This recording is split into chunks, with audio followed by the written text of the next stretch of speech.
चलिए इसको मैं फिर से रिकॉर्ड कर आगे का देखते हैं। अगर वो मिल जाएगा तो मैं दोनों ऐड करके एक साथ डाल दूंगा। आफ्टर देन यहाँ पर आपने ये पॉइंट देख लिया कि सप्लाई में अगर कंसिडरेशन नहीं है तो कब हम इसको किस किस सिचुएशन में यूज़ कर लेते हैं। बस इतना ही आपके लिए ध्यान देना ज़रूरी है। After then whether transfer of goods to another branch located outside state is taxable. बहुत ही इंपॉर्टेंट, बच्चों के मन में ये क्वेश्चन आता है। इसका मतलब क्या है कि आप यूपी में हैं और आप मध्य प्रदेश में अपनी ब्रांच में गुड्स को ट्रांसफर कर रहे हैं, सेल करने के लिए मूव कर रहे हैं। तो ऐसी कंडीशन में हमें क्या करना होगा? क्या हम सर उसको टैक्सेबल की कंडीशन में रखेंगे या हम सेम बिजनेस के लिए हम उसको समझेंगे? देखिए समझिए, ये आपका यूपी हो गया, ये एमपी हो गया। यहाँ पर आपके पास एक गोडाउन है, यहाँ पर भी आपके पास गोडाउन है। तो क्या कह रहा है? Transfer from another branch. और ये आम बात है कि दिल्ली में आपका ऑफिस है और दिल्ली में ऑफिस होने पर क्या होता है, ब्रांचेस जगह जगह होती है। तो एक ब्रांच यहाँ हो गई, एक ब्रांच यहाँ हो गई। इस ब्रांच में एक्सेस गुड्स हो गए। अब इस एक्सेस गुड्स को डिमांड मध्य प्रदेश में ज़्यादा हो गई। तो जब मध्य प्रदेश में ज़्यादा हो गई तो हम सर क्या कर रहे हैं, हम इसको ट्रक पे लोड करके भेज दे रहे हैं। तो जब ये ट्रांजिट हो रहा है, यहाँ से यहाँ के लिए जा रहा है, तो सर हम सेल तो कर नहीं रहे, ये तो हम इंटर ब्रांच ट्रांजैक्शन कर रहे हैं। मगर यहाँ से तो ये यूपी स्टेट सर छूट गया और ये एमपी स्टेट में तो चला गया, तो ये तो इंटीग्रेटेड आ गया। और अगर यहाँ पर बॉर्डर पे चेक किया जाएगा तो बॉर्डर पे हम लोग क्या बताएंगे, ये हमारे पास क्या है, ये हमारे पास बॉर्डर है। यहाँ हम लोग बॉर्डर के ऊपर मान लीजिए पुलिस वाले खड़े हैं, ये अगर चेक कर रहे हैं, समझिएगा बात को, ये पुलिस वाले यहाँ पर खड़े होकर चेकिंग कर रहे हैं और आप कहते हैं कि भाई हमारे पास जो गुड्स है वो हम अपने एक जगह से दूसरे के ट्रांजिट कर रहे हैं। ठीक है, करिए ट्रांजिट। मगर इनको आप कैसे इस बात दिलाएंगे कि दूसरे के ट्रांजिट कर रहे हैं? एक इसमें इस एक पॉइंट तो ये भी तो हो सकता है कि आप यहाँ से इस ट्रक को ले करके आए और आने के बाद में जब एमपी के अंदर एंटर करें तो यहाँ से बिल तो दिखा कर लाए थे ये, और यहाँ पर आपका छुपा हुआ कोई परचेजर है और आप उसको यहाँ पर सेल कर रहे हैं और गुड्स को आप मूव करा रहे हैं। एक ऐसा भी तो कॉम्बिनेशन बन सकता है। हाँ सर, क्यों नहीं बन सकता? तो इन सब चीज़ों की प्रॉब्लम को देखते हुए हमें इन पॉइंट्स को पढ़ना ज़रूरी होता है। तो इसके लिए सेक्शन 25 में कहा गया है, ऐसा सेक्शन फिर याद करें नहीं, मेरी आदत है बेटा बता देने की, क्योंकि जो मैं आज आपको कंटेंट बता रहा हूँ ये chartered accountant of India top most आप जानते हैं इंस्टीट्यूट है, उसी के नोट्स से आपको बता रहा हूँ कि जिन जिन क्वेश्चन में प्रॉब्लम हो सकती है। Every person who is required to obtain separate registration for every branch। तो अब सेपरेट रजिस्ट्रेशन हो गया एवरी ब्रांच, मतलब जितने जितने ब्रांच है उनके लिए, इन डिफरेंट स्टेट और यूनियन टेरिटरी। इसका मतलब है कि उत्तर प्रदेश के लिए एक अलग नंबर ले लिया गया, मध्य प्रदेश के लिए एक अलग नंबर ले लिया गया। जैसे ही एक अलग नंबर लिया गया तो इससे ये प्रूफ हो गया कि दोनों जो हैं वो हमारे पास एक सेपरेट आइडेंटिटी है। सर सेपरेट आइडेंटिटी कैसे? हाँ बात भी सही है आपकी सर, कैसे? एक माँ बाप की दो औलादें हैं, ठीक, और दोनों जो हैं भले ही ट्विंस हैं मगर एक ही क्लास में पढ़ रहे हैं। एक का नाम सीता, दूसरे का नाम गीता। जब रोल नंबर होगा तो सीता का रोल नंबर अलग होगा, गीता का रोल नंबर अलग होगा।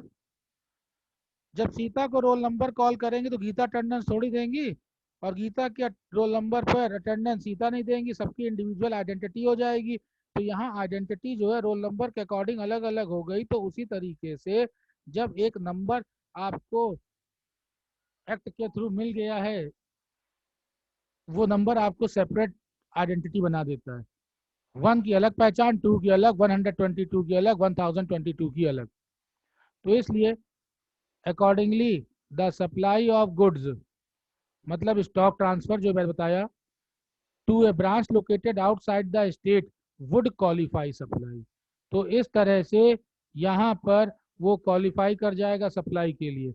Liable to tax in term, जब सप्लाई ही है तो टैक्स में आ जाएगा। Further it is important to note that supply of good to a branch unit located within the same state having separate registration would also be liable to tax, since both the units would qualify the distinct person। थोड़ा सा और इसको समझा देते हैं। ये है UP. इस यूपी के अंदर हम हैं कहाँ, लखनऊ में। ब्रांच हमारी दूसरी कहाँ पे है, कानपुर में। गुड्स कहाँ जाने हैं, एमपी में। ठीक। अब यहाँ पर रेड रेड जो मैंने किया, तो इसका मतलब है इन सबका अलग अलग रजिस्ट्रेशन नंबर है। रजिस्ट्रेशन नंबर आपको समझाने के लिए बता देते हैं, इनका 1, इनका 2, इनका 3। जैसे ही रजिस्ट्रेशन हुआ अलग अलग, तो अलग अलग हो गए। तो जैसे ही लखनऊ से गुड्स एमपी जाएगा, तो हमें लखनऊ और एमपी नहीं देखना है, हमको यहाँ पर लखनऊ वाले का रजिस्ट्रेशन नंबर देखना है, 1 है, यहाँ रजिस्ट्रेशन नंबर 3 है। तो जैसे ही रजिस्ट्रेशन नंबर बदले, तो एक जगह से दूसरी जगह मूव करा, तो ये सप्लाई हो गया। तो सर इसका क्या मतलब है, ये तो यूपी के अंदर ही है, हम लखनऊ से कानपुर भेजेंगे तो भी हम टैक्स देंगे। हाँ देंगे। क्यों देंगे, क्योंकि रजिस्ट्रेशन नंबर अलग है, 1 और 2 है। तो सर इन सब बातों से एक बात निकल करके आ रही है कि अगर रजिस्ट्रेशन नंबर हमारा सेम हो, मतलब अगर यूपी में जो इसने ऑफिस खोला है अभी उसका भी रजिस्ट्रेशन नंबर 1 हो, और जो कानपुर में खोला है उसका भी रजिस्ट्रेशन नंबर 1 हो, तो क्या वो सप्लाई नहीं होगा या सप्लाई होगा, वो सप्लाई नहीं होगा। क्यों, क्योंकि दोनों का रजिस्ट्रेशन नंबर एक ही है, और वो एक ही विंडो माने जाएंगे, और वो बिजनेस का एक्सटेंशन माना जाएगा। इस तरीके से माना जाएगा कि ये बिजनेस हाउस बड़ा हो गया, इतना बड़ा बिजनेस हाउस हो गया कि इसकी दोनों दरवाजे कवर अप करते हैं दोनों ही स्टेट को, क्योंकि दोनों एक ही नंबर में आ जा रहे हैं। ये एक नॉर्मल प्रॉब्लम थी जो स्टूडेंट्स को अक्सर हो जाती थी। अब बताइए इसको लेकर किसी स्टूडेंट को कोई डाउट।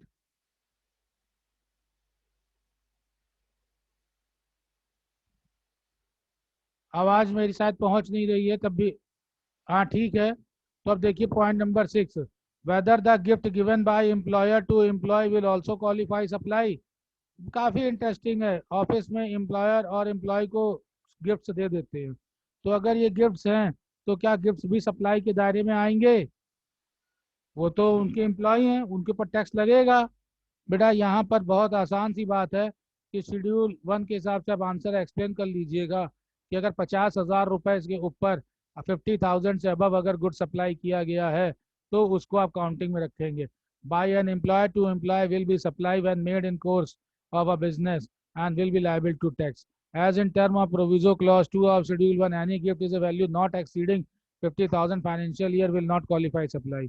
तो एक और पॉइंट हुआ कि 50,000 का जो अमाउंट है उस तक की लिमिट में आपको छूट मिल जाती है, उसके ऊपर आप काउंटिंग में आ जाएंगे। बाकी ये सब आपको पढ़ने की जरूरत नहीं, क्योंकि आप सीए की तैयारी नहीं कर रहे हैं। जो मेन मेन पॉइंट है उनको मैंने आपको बताना है, जो क्वेश्चन बच्चों के मन में अराइज रहते हैं। नेक्स्ट है whether supply of goods by principal to his agent. फिर देखो, प्रिंसिपल और एजेंट या एजेंट टू प्रिंसिपल, ब्रांच तो नहीं है मगर मैंने अपनी एजेंसी दे रखी है कानपुर में दूसरे को, और मैं प्रिंसिपल होकर लखनऊ में बैठा हुआ हूँ क्योंकि मैं मेन हेड ऑफिस के लिए हूँ। इस taxable in absence of consideration, consideration नहीं है सर, कंसिडरेशन नहीं भाई। एजेंट कहाँ कंसिडरेशन देगा, वो तो जब सेल करेगा तभी तो पैसे देगा। तो इस कंडीशन में फिर शेड्यूल 1 है वो क्या डिस्क्राइब करता है, supply of goods by principal to his agent where the agent undertake to supply such goods on behalf of principal. चाहे वो खुद ले ले या वो प्रिंसिपल के बिहाफ पर ले रहा है, माना यही जाएगा। क्योंकि प्रिंसिपल वो मालिक की तरह ही उसको टैकल किया जाता है। Supply of goods by an agent to his principal where the agent undertake to receive such goods on behalf of the principal.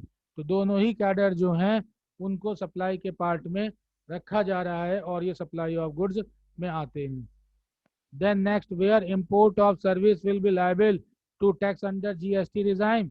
ये तो स्टार्टिंग में ही बताया था, बताते समय इंपोर्ट इंपोर्ट पॉइंट दिया था कि अगर चाहे वो कंसिडरेशन हो या नहीं हो, तो इसलिए सीधे सीधे हाँ इंपोर्ट जो है वो हमारे पास क्वालिफाई हैं। नेक्स्ट क्वेश्चन आता है वेदर, ये एग्जाम्पल है, superior kerosene oil retain for manufacturing of linear LAB lab में जो दे रखा है, तो ये पर्टिकुलर एक किसी केस के लिए इतने टफ एग्जाम्पल पे मैं नहीं चाहूँगा कि आप जाएं समझने के लिए। आपसे बस इतना ही रखा जाता है कि सप्लाई कब है और अगर कंसिडरेशन है तो नहीं होगा, एक्सपोर्ट है या नहीं होगा। तो जो फर्स्ट पॉइंट है वो आपको ध्यान में देना ज़रूरी होता है। फिर ये कुछ एग्जाम्पल्स थे कि जैसे अगर एयरक्राफ्ट है, transfer of aircraft engine part accessories use by their own airlines, खुद के लिए यूज कर रहे हैं, तो क्या ये उस दायरे में आएंगे? तो बेटा एक ही आपको पॉइंट याद रखना है कि जब रजिस्ट्रेशन नंबर सेपरेट हैं तो माना जाएगा और मैन्युफैक्चरिंग में चेंज किया जा रहा है तब माना जाएगा। देखो, जीएसटी विल बी लिवाइड और inter state transfer of aircraft engine parts and accessories for use by their own airlines. तो बिजनेस ही बदल गया, पहले मैन्युफैक्चरिंग कर रहे थे और अब वो अपनी एयरलाइंस के लिए यूज कर रहे हैं। सर क्या कंसिडरेशन का भी रोल होगा? यस, विदाउट कंसिडरेशन है तो भी ये जीएसटी के पार्ट में आ जाएगा। तो हम लोगों ने इसमें से मेन मेन 10 पॉइंट्स किए लेवी के लिए कि कब कब टैक्स लगेगा।